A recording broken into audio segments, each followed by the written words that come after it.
just really heartbroken about this thing that happened yesterday. Everybody probably knows, but it's the Jared, just about 100 yards from here on the other side of the courthouse, right across the street. A obviously disturbed person, attacked a peaceful rally that was out on the courthouse lawn. It's a rally, a gathering, a vigil, I think you could call it. It's been going on for quite a while, for over a year, as a memorial or a remembrance for the hostages that were taken, Israeli hostages who were taken back in the October 2023. And, it wasn't a rally like pro this or pro that or anti this or anti that. It was a peaceful rally of remembrance. Hope for, healing and return. It's my understanding. And this obviously very deranged person came out with Molotov cocktails, gun filled with gasoline, turned into a flamethrower, and attacked the gathering. 8 people were very badly injured and ended up in the hospital. I don't know exactly what the status is. We checked earlier today. I think they're all still in the hospital. I'm not feeling maybe in their discussions. Some up-to-date information. But I read that the guy, he wanted a gun. He wanted to get a gun, but he couldn't. He said, I guess his immigrant status kept him from getting the gun. Whatever. And just imagine he had another violent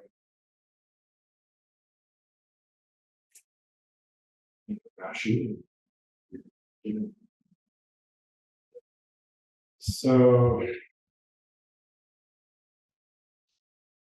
I'm moved just to appreciate and reflect on a few things here. The first one is, as I reflect on the violence of our times, physical violence as well as the institutional violence and emotional violence, just permeates our times. I'm always reminded that what we consider the golden age of Zen, the 7th and 8th and 9th century, 8th and 9th centuries in China, were a time of incredible upheaval, incredible social unrest, incredible violence. I've said this a few times to the group here over the years, because I've done much study. And just a few days ago, Showen, reminded me. I don't know if he remembered that I've been saying this for years, but he watched this stuff and then on PBS on the history of China, which I guess he pointed to. And he said, it's really incredibly violent. I went to look for it, but you have to pay for it. And then,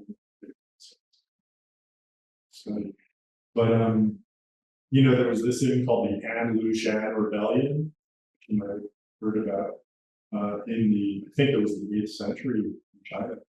And so it was a rebellion by one of the main warlords or political leaders, who controlled one region, and he expanded and tried to fight back against the imperial power and took over the imperial power for a time. In 10 years, the population of China was reduced to a third. 2/3 of the entire population of China, which was probably the most developed civilization on the globe at that time, were killed. 2/3 were killed. It'd be like, in America, 240 million people dying in 10 years. It's inconceivable. Inconceivable, right? I don't know the breakdown of how many died from famine, how many died from violence, war, all of that stuff, all of the collateral damage, right? But certainly a large numbers of them were violently killed. They were probably, put into slavery. They're probably, hostage. You talk about hostages. They're probably hostages all the time. That's how warfare was conducted, back in those days.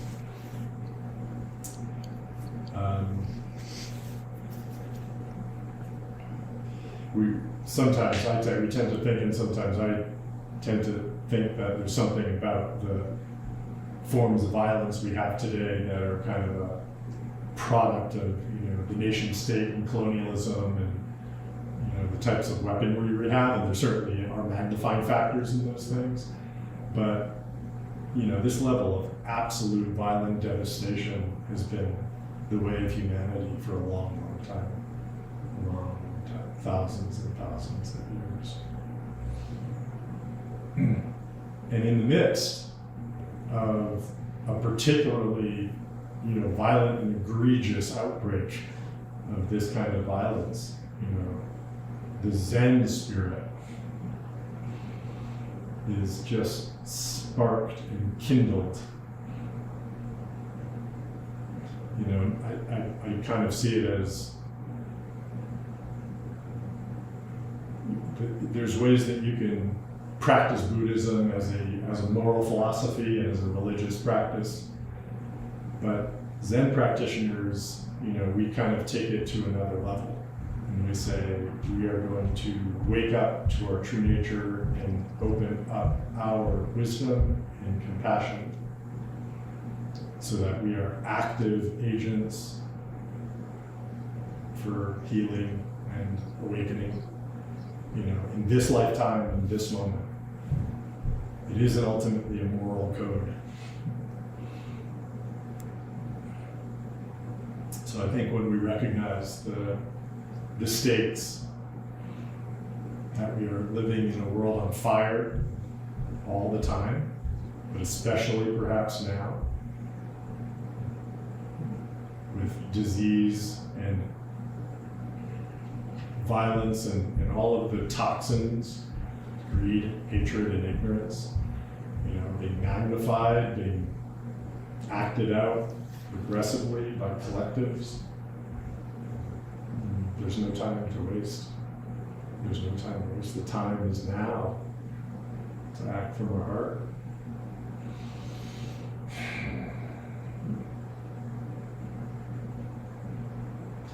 And those conditions produced incredible, teachers and incredible wisdom, which we still access today. We are the beneficiaries of those great teachings, but also we need to apply them to our lives and we need to wake up ourselves. So how do we respond to this? I guess maybe is the question here. And I don't have one answer. Maybe I don't have any answers to that, but to share where my heart goes with this. Oftentimes when something like this happens, I'm really drawn towards Nonsense Cat koan, which is, all of you know, the monks of the southern and northern halls were arguing about a cat. Nonsense comes in, raises the cat up and says, if one of you can't say one word of Zen, I'm going to kill this cat. And all the monks are struck dumb because they don't know what he's asking. And he kills the cat. So we understand this koan. He takes on the karma of doing this violence, this one act of violence, in order to wake up this entire community from the violence they're perpetrating by holding on to their philosophical positions, their ideological positions. Okay. So, but I don't want to go there today. I went there, but I don't want to go there. I don't want to keep going. What I'm most just is alive for me right now is the need for protection. It's the need for protection and guardianship of the innocent. These were older people out here, right? The 8 people who were injured between 55 and 82, I think, years old. There was a Holocaust survivor. There's a Holocaust survivor. There's a few. What's that? There's a couple that were. A couple of Holocaust survivors. Trauma upon trauma upon trauma.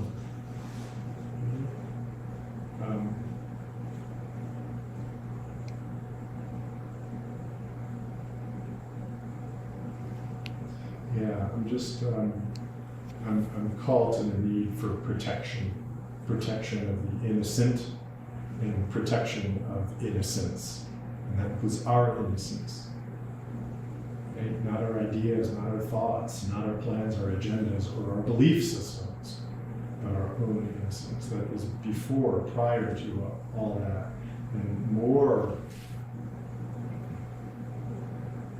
living, more alive to our true self,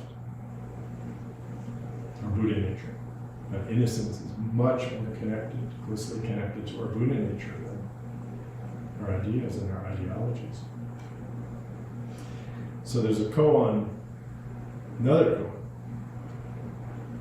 I wanted to reference. It comes from the Entangling Vine. It's not part of the curriculum that we use in the White Plum, but this does appear. Some of you might have heard of it. Do something.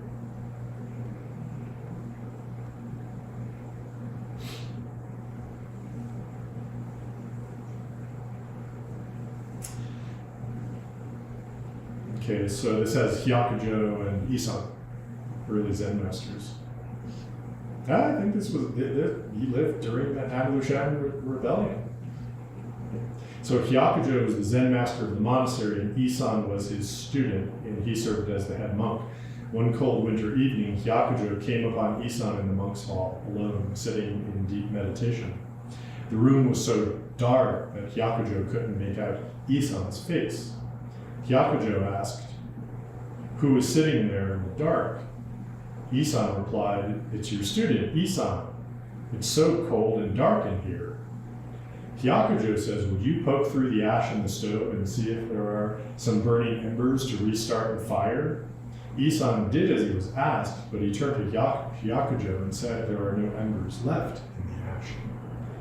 Hyakujo, the master, walked over to the fire, grasped the tongs, and dug deeply into the ash. After a short time, he found a tiny glowing ember. He held it up and turned to Isan. "You said there is no fire left. What is this?" At that moment, Isan had an awakening.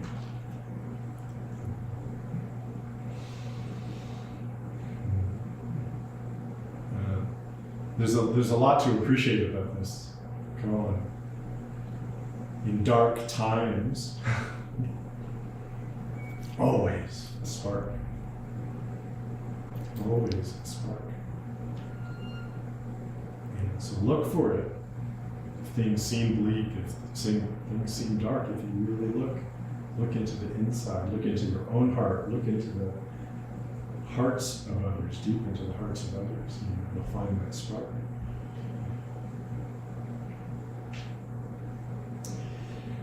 There's a version of this which we work with as one of our koans, which is, I'm going to give it away, but it's not part of our formal curriculum. So I'm going to give away the answer, if you will. But it's, what do you do? How do you take care of the spark? And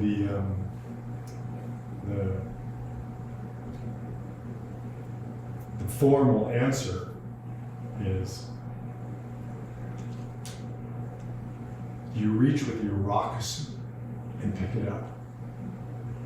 How do you take care of it? So how do you take care of the spark without burning yourself? Right? That's what this. It's going to burn through your rakusu. But what's more important? The symbol of your vows or the actual caretaking of the spark? Yeah. It's really big. Yeah, we revere these rakusus, So we've taken the precepts recently, some of you are taking the precepts soon to come. This is an incredibly meaningful, garment that we put our blood into. Someone asked me, just in the last week or so, it came up, what would I take out of my house if it were burning, which we've all probably, thought about that. This is number one for me. After the people, of course, in the past. This is number one. And yet, in the moment of real caretaking, that's what's most important.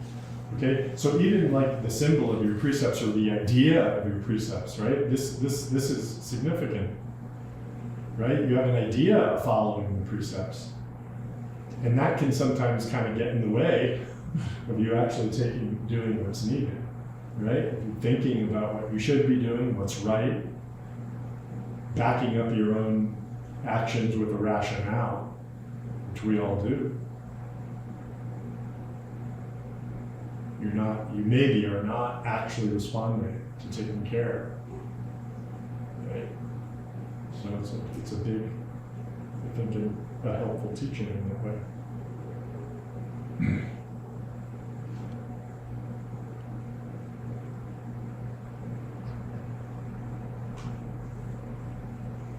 How do we take care of the ember? About Hakuin and the child. Most of us know this story, right? Hakuin was accused of being the father of a child of a 17-year-old girl in his town, and the parents confronted him and said, "You're the father." And he said, "Is that so?" And they said, "It's your baby, you have to take care of it." Okay, didn't say anything, didn't defend himself, didn't bust the girl. Right? Took care of the baby for a year. When he got milk, what did this guy know about raising a kid? Probably absolutely nothing. Right? But he learned to take care of it. Went and bought milk, probably had to trade, some temple supplies. Learned how to take care of it, bonded with it, came to love it. A year later, they come back. Oops, sorry. She told us the truth. Can we have the baby back? Is that so? The baby back. That's always been such a powerful story for me. Yeah, you can see many of you nodding. No blame, no shame, no standing up. I mean, you could just see his heart was like, this is the best way for this to go for the baby is for me to take it. And then he probably bonded with it, and then he probably was like, oh.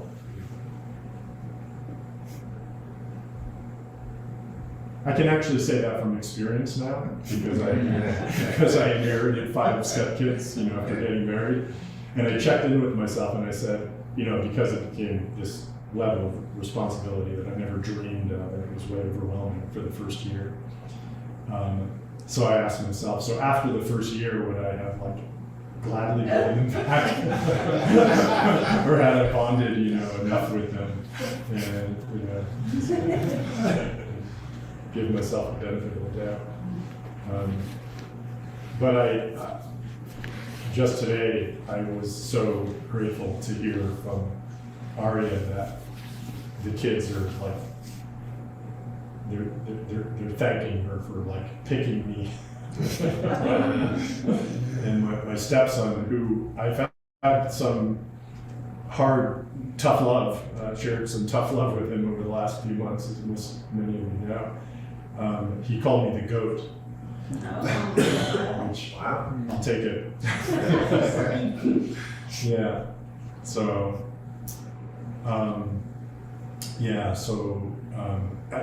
honestly, I don't think I would have done what Hakuin did.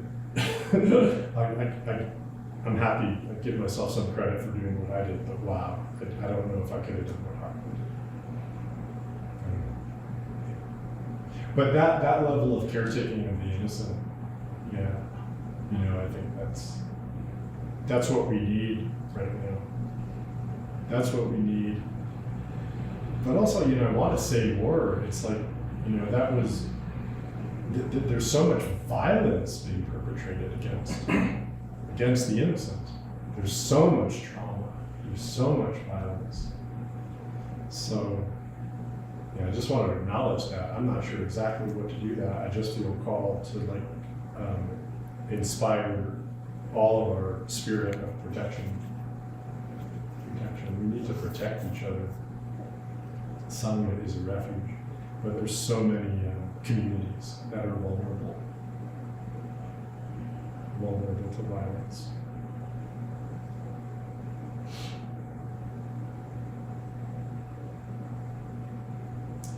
There's this Bodhisattva Jizo Bodhisattva that we actually started out, I'm kind of discovering this, it started out as a Bodhisattva dedicated to saving beings from suffering.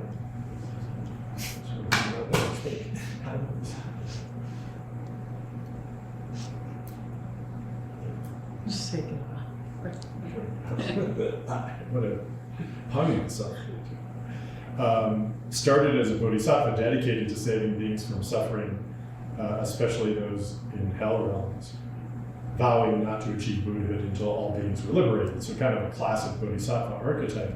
But then when introduced to Japan in the 6th century, Jizo retained the salvific role but began to take on new dimensions, which included protector of the vulnerable, especially, such as children and travelers.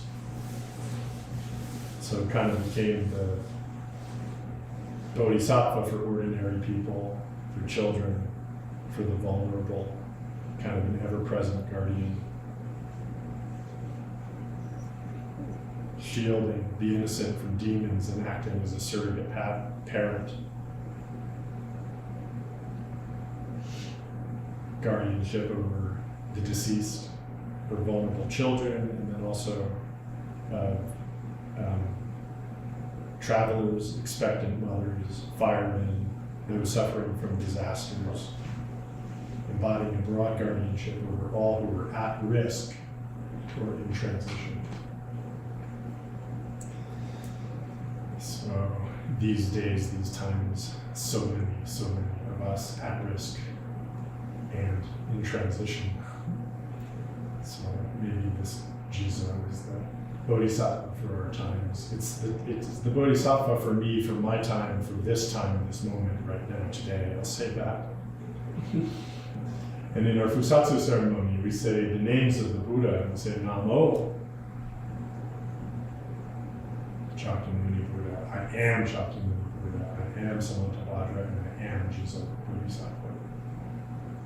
So that's our practice here. I'd like to invite you into this practice. I am Jizo Bodhisattva. You are Jizo Bodhisattva. What does Jizo Bodhisattva do right here, right now, today, this moment, tomorrow? To protect and guard those at risk, those who are vulnerable, those in transition, the innocent among us and within us.